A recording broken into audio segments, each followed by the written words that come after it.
નમસ્કાર, હું છું પ્રેરણા. આપ જોઈ રહ્યા છો ઇન્ડિયા ન્યૂઝ ગુજરાતના મહત્વના સમાચારની શરૂઆત કરીએ તો ગાંધીનગરની હવામાન અંગે મોટી આગાહી સામે આવી છે. ગાંધીનગરથી આગાહી સામે આવી છે. હવામાન નિષ્ણાંત અંબાલાલ પટેલે આગામી દિવસોમાં રાજ્ય સહિત દેશભરમાં ભારે પવન અને હવામાન પલટાની શક્યતાઓ વ્યક્ત કરી છે.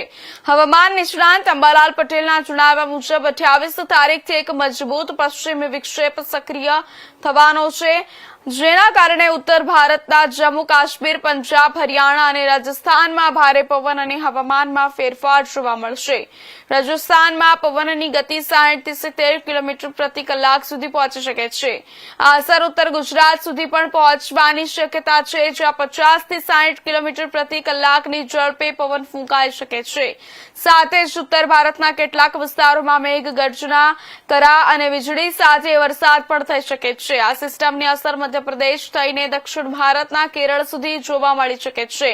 અંબાલાલ પટેલે ખાસ કરીને ખેડૂતોને ચેતવણી આપી છે કે આગામી 20 દિવસ સાવચેતી રાખવાની જરૂર છે. બાગાયતી પાકો અને આંબા જેવા પાકોને નુકસાન થવાની શક્યતાઓ વ્યક્ત કરવામાં આવી છે.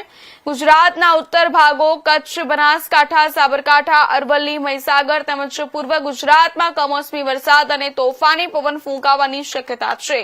આ ઉપરાંત દક્ષિણ ગુજરાત અને સૌરાષ્ટ્રના વિસ્તારોમાં પણ હવામાનમાં અચાનક પલટો આવી શકે છે.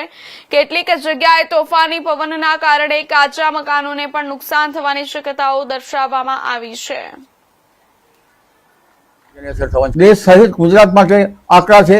લગભગ દેશના ઘણા ભાગોમાં તો વીજ પ્રભાત અને પવનનો તોફાનો 60 થી 70 કિલોમીટરની ગતિના ભૂભાગો પર થવાની શક્યતા રહેશે.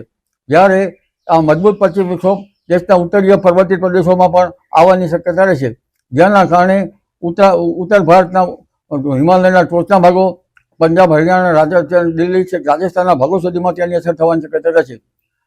સખ્ત પવન તેમજ કરા પડવા અને મેઘગર્જના થવી, ક્યાંક વીજ પ્રપાત થવો એ શક્યતા રહેશે. જોકે દેશના ઘણા ભાગોમાં તો વીજ પ્રપાતથી સાવધાન રહેવાનું પણ જે તે નિષ્ણાતોએ અથવા તો IMD આપી દે છે, કદાચ જે થવાનું છે ત્યાં. પણ ગુજરાતમાં જોવા જઈએ તો ઉત્તર ગુજરાતના ભાગોમાં સખ્ત પવનના તોફાનો સાથે આ સિસ્ટમ, મજબૂત સિસ્ટમ આવી રહી છે.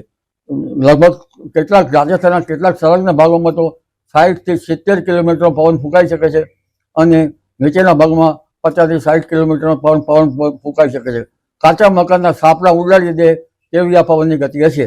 એટલે હવે લગભગ ઉત્તર ગુજરાતના ભાગોમાં તેમજ પાટણ, બનાસકાંઠા, સાબરકાંઠા, અરવલ્લી, પંચમહાલ આ ભાગોમાં પણ કમોસમી વરસાદ થવાની શક્યતા રહેશે, જેની અસર છેક મધ્ય ગુજરાતના ભાગોમાં પણ થવાની શક્યતા રહેશે. ઉત્તર પશ્ચિમના ભાગો દેશના અને લગભગ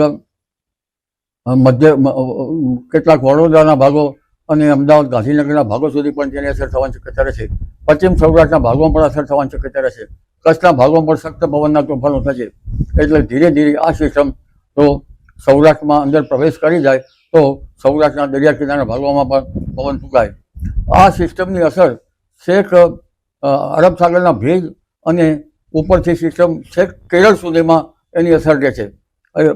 એટલે દક્ષિણ જે બંગાળ ઉપસાગરની સિસ્ટમ જે અંદર હવાનો ભેજ આવી રહ્યો છે તેમાં આ મર્જ થવાની શક્યતા રહેતા દેશના ઘણા ભાગોમાં આંધીવંટોનું પ્રમાણ વધી શકે છે. દેશના કેટલાક ભાગમાં તો દેશ સહિત ગુજરાત માટે આંકડા છે. લગભગ વડોદરાના વાઘોડિયા રોડ પ્રભાત 4 રસ્તા પાસે પાણી પુરવઠાની મેઇન લાઇન 2 મહિનાથી લીકેજ હતી. તેનું રિપેરિંગ